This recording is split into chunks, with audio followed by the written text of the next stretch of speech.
Later, I'm hunched over my desk like Dr. Doom planning the downfall of the Fantastic Four. Welcome back, League. As we continue our review series here on the channel, it's been about 2 weeks since Civilization VII has released towards the public, really looking at revitalizing the franchise that comes to answer those age-old scenarios or age-old what-if scenarios that we necessarily didn't need to know the answer to.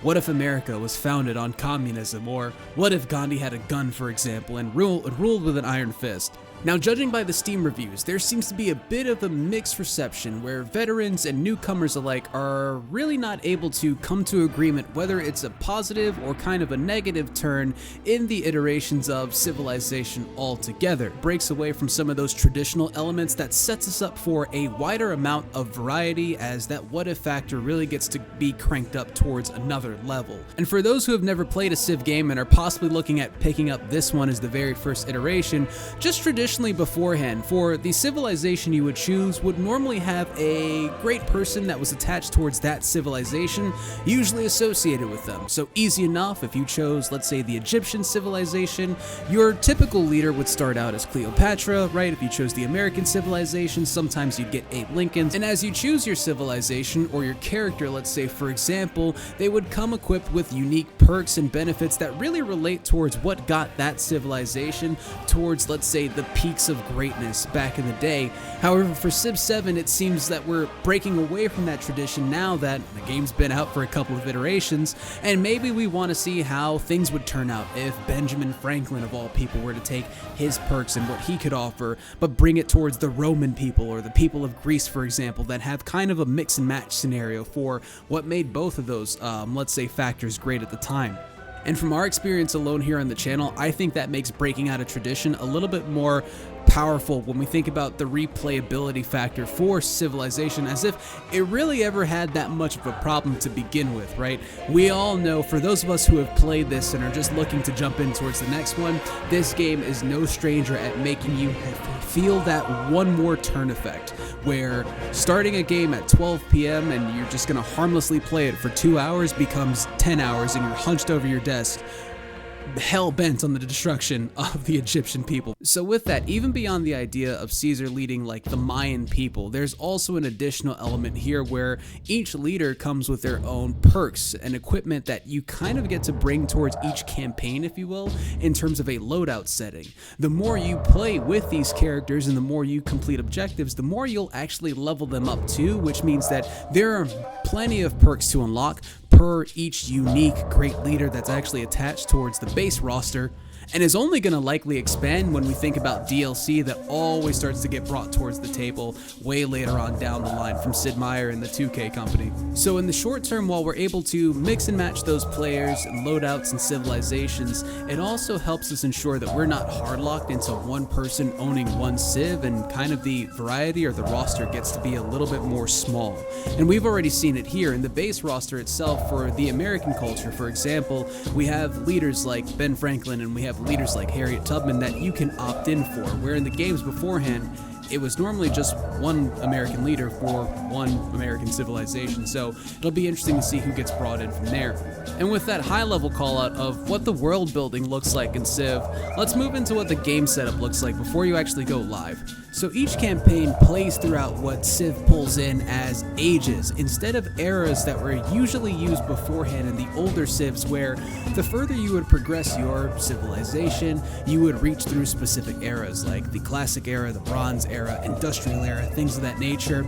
It gets simplified down to a point where these ages act as almost specific checkpoints for each campaign you're playing. Essentially, you could have a early age, a mid-game age, and a late-game age factor out for each playthrough specifically. And what's different between the eras and the ages system so far, from what I could tell as we progress through the Antiquity age and most of our playthroughs, because we can't seemingly get out of there, is the more you progress towards your objective of winning at the campaign, the more behind in the dust you can leave the other players on the board if they're not quite keeping up with their objectives. As you progress from an early game to a mid-game age, you'll keep a lot of your settled towns and cities, but see the board expanding a bit and kind of changing up the mechanics or what the approaches should look like for them. So in theory, each age offering a new way to play, and on the other side of that, a new way to catch up if you're finding yourself a bit behind whoever's leading at that specific moment. The game board itself really gets an upgrade too. If you're crazy about making everything look realistic with your 5090 graphics card getting down towards 16 times the detail, I'll definitely say you will see a jump in terms of quality of just presentation and art style that transpired between Civilization 6 and now Civ 7. It feels a little less cartoony compared to its, let's say, past versions, where the board itself seems like one of those replica real-time strategy game boards that people would have broken out of the trading card stores that you're just trying to buy your D&D dice from, for example. But the upgrade in presentation doesn't trade off for the helpful features that are available in terms of being able to gauge where your settlers are actually going, what the yields should look like for your culture and civilization, as well as, are you in a bad spot, or are you potentially in things like a flood zone where environmental hazards start to come into factor a little bit more heavily in this version. And I can't help but notice in the campaigns, diplomacy feels a lot much more interactive, whether we're playing with real life players or against bots on Deity or any of the other difficulty levels. There's a lot much more to it than just trading resources or opening our borders for gold per turn, for example. Everyone has a chance to, let's say, build out joint efforts where we can build currency together by using our influence. So if me and another Civ are really invested in kind of taking the economic approach, there's a joint effort where we can open our markets together and both earn, let's say, a large amount of gold per turn, for example. But that also translates out to things like science efforts, cultural efforts, and even happiness, which is a new element invited, all about keeping your settlers happy with what it is that you guys are doing from a diplomatic sense too.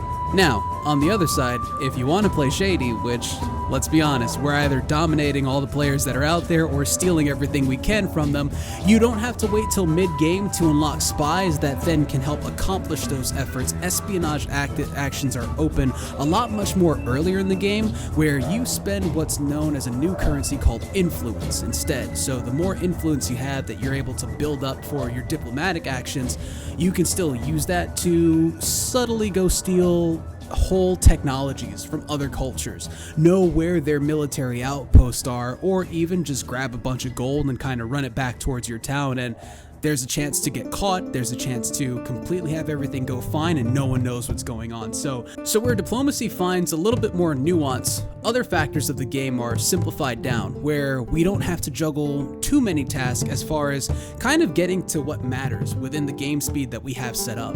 For example, one of the things I find different that is actually kind of a good change is I don't have to build builders like I used to in Civ 6, where I would wait 3 or 5 turns and I would get them to start setting up improvements for my town that help boost our yields so we could grow faster.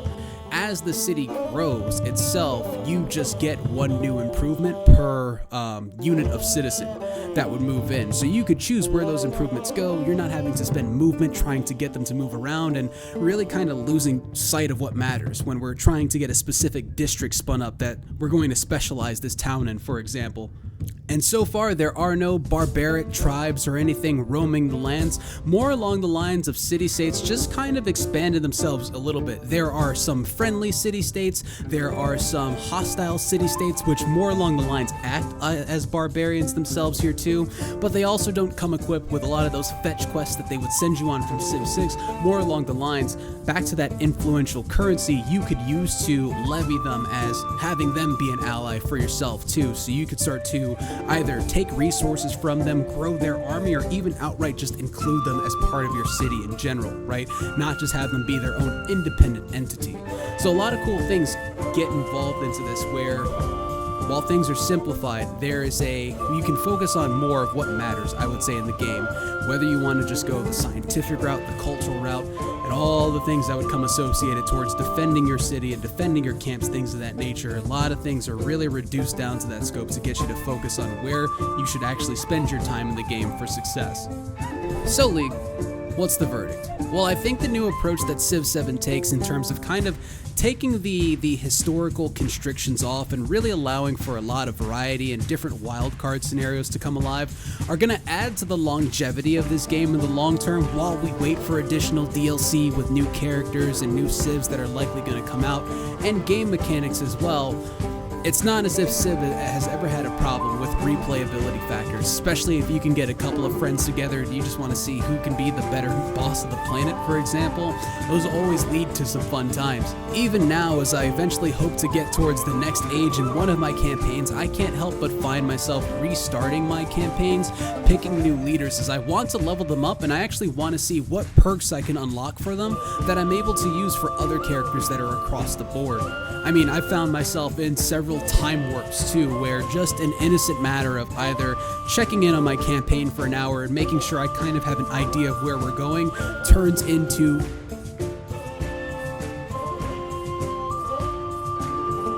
So as we eventually make our ways into the exploration age and the modern ages that are available in Civ 7, I'll have more reviews that'll summarize what we've kind of seen from a findings perspective from there as soon as I can eventually pull myself out of it. It may require us completing a full playthrough here on stream, which I'm actually going to restart a campaign fairly soon and run it on Deity and just see how far we can get and if we actually do get bounced out very early as far as the Antiquity era would be concerned. For my strategy and my non-strategy sided friends, I'm going to go ahead and give Civ 7 so far right now an 8.5 out of 10. There's something in it for everyone. If you're, let's say, a hardcore strategist, or you just kind of want to mess around as some of these leaders and see what you can do to just cause issues and problems for the other folk, there's a lot of memes that could be had here too. Now I know real-time strategy games are definitely not everyone's cup of tea, so this is only going to fall on a subset of deaf ears, but you guys should definitely give this a shot. I would say set yourselves up for success. As more DLC comes out and improvements come out, you're definitely going to fall a little bit behind in terms of what's out there, but it's not like this game is 100% super competitive. Unless there's a league out there, I'm curious to actually know if something like that exists. It also makes me wonder if we'll ever see other franchises kind of pick up video games in this same style. I kind of had the idea the other day while I'm catching up on the Invincible series where we could essentially use that same concept here, but instead of it being civilization and history based, it kind of focuses on, you know, the factions that are out there, right? Bent on world domination or world protection, where I'm thinking of the Viltrumites. You could play as kind of like one aspect of them, or even move into the GDA and Cecil's just hell-bent on ensuring all the planets that are in scope are kind of under their watch. I think it would be kind of a unique scenario, but curious to hear from you all, League. Have you guys picked up Civ 7 yet? Have you guys played through? Or are you guys considering getting it for the first time? Leave your thoughts and sentiments in the comments below, and definitely if you're looking to check out some live gameplay, we're usually live around Wednesdays or Saturdays, normally going through either this or currently bouncing back and forth between the Fortnite season and Marvel Rivals, so we'd love to have you around. Until the next review, everyone, again, my name's Boss Ron. I'll catch you guys in the next one.